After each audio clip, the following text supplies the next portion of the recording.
Hello everybody, hope you all are fine. Open your English translation book at page number 60. আমরা শিখছিলাম ইট, this, that, this এবং দোজের ব্যবহার। ইট মানে ইহা, this মানেও এটা বা ইহা, দ্যাট মানে ওটা বা উহা বা ওইটা, দিস মানে এইগুলি আর দোজ মানে ওইগুলি। তোমরা আগের ক্লাসেও দিস দ্যাটের ব্যবহার শিখেছো। আমরা যখন কোনো কিছু কাছের জিনিসকে নির্দেশ করি সেটা একটা হলে আমরা ইট বা দিস ব্যবহার করি এবং দূরের জিনিস একটা হলে দ্যাট ব্যবহার করি। আর কাছের জিনিস যখন অনেকগুলোকে বোঝাই তখন দিস ব্যবহার করি, আর দূরের জিনিস অনেকগুলোকে বোঝালে দোজ ব্যবহার করি। অর্থাৎ এইগুলি হচ্ছে দিস আর ওইগুলি হচ্ছে দোজ। আমরা কয়েকটা বাক্য করেছিলাম, এরপর থেকে আমরা আজকে করব নাম্বার 15 থেকে। দেখো, এটি হয় একটি ছাতা, এটি হয়, এটি মানে কাছে আছে, তাহলে দিস বা ইট হবে। This is an umbrella. কেন অ্যান হবে? আমব্রেলার ইউটা ভাওয়েল। আমরা জানি এই, আই, ও, ইউ এগুলো ভাওয়েল, এর আগে অ্যান হয়, একটি বোঝাতে এ হয় না, তাই অ্যান আমব্রেলা হবে। তাহলে দিস ইজ অ্যান আমব্রেলা বা ইট ইজ অ্যান আমব্রেলা। ওই ছেলেগুলি ছিল ছাত্র, এটা তোমরা বাদ দিয়ে দেবে, এটা পাস্ট টেন্সে আছে, এখন তোমাদের দরকার নেই।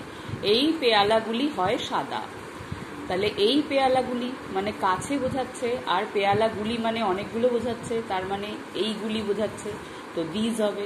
This cups are white. এইগুলি কালো জাম হচ্ছে ব্লুবেরি। এইগুলি তার মানে এগুলোও কাছে আছে, দিস আর ব্লুবেরিজ। ওইগুলি হয় আমাদের ক্ষেত। ওইগুলি, এবার দেখো দূরে দেখাচ্ছে, দোজ আর আওয়ার ফিল্ডস। এইটি হয় আমাদের খেলার মাঠ। এইটি মানে কাছে এবং একটা, তাহলে দিস হবে। This is our playground. এই হয় তোমার বোতল, এটা আমরা ইট বা দিস যে কোনো একটা ব্যবহার করতে পারি। ইট ইজ ইয়োর বটল বা দিস ইজ ইয়োর বটল। ওইগুলি হয় আমাদের দোকান। ওইগুলি অর্থাৎ দূরে এবং অনেকগুলি বোঝাচ্ছে, তাহলে দোজ আর আওয়ার শপস। তাহলে দেখো, আমরা যখন একটি বোঝাচ্ছি আমরা ইজ ব্যবহার করছি, আর যখন অনেকগুলো বোঝাচ্ছি আর ব্যবহার করছি। আর কোথায় দিস, কোথায় দ্যাট, কোথায় দিস, কোথায় দোজ হবে, এটা তোমরা সহজেই বুঝতে পারছো। একটা আছে না অনেক আছে, আর দূরে আছে না কাছে আছে, সেটা থেকে। এরপর আছে ওই শিশুগুলি হয় দুরন্ত। দুরন্ত মানে যারা স্থির হয়ে এক জায়গায় থাকে না, ছুটোছুটি লাফালাফি করে। রেস্টলেস, দুরন্ত ইংরেজি হচ্ছে রেস্টলেস। তাহলে ওই শিশুগুলি মানে শিশুগুলি দূরে আছে, দোজ চিলড্রেন আর রেস্টলেস। এটি হয় একটি সুন্দর ময়ূর। It is a beautiful peacock, এটা লেখাই আছে। ওইটি হয় একটি মরুভূমি। মরুভূমি হচ্ছে ডেজার্ট, যেখানে শুধু বালি আর কিছু দেখা যায় না, সেটা হচ্ছে মরুভূমি।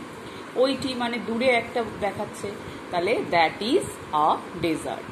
ইহা হয় আমাদের গ্রাম, তাহলে ইট ইজ আওয়ার ভিলেজ বা দিস ইজ আওয়ার ভিলেজ। ওইটি ছিল মাটির রাস্তা, এটা তোমরা বাদ দিয়ে দেবে, 26 পর্যন্ত করবে। এটা যেহেতু পাস্ট ফর্ম আছে তোমাদের করার দরকার নেই। তোমরা 26 পর্যন্ত সুন্দর করে তোমাদের বইতে লিখবে। তোমরা নিশ্চয়ই করতে পারবে। যদি সমস্যা হয় কোথাও ক্লাসে জেনে নেবে। সবাই ভালো থাকবে, বাই।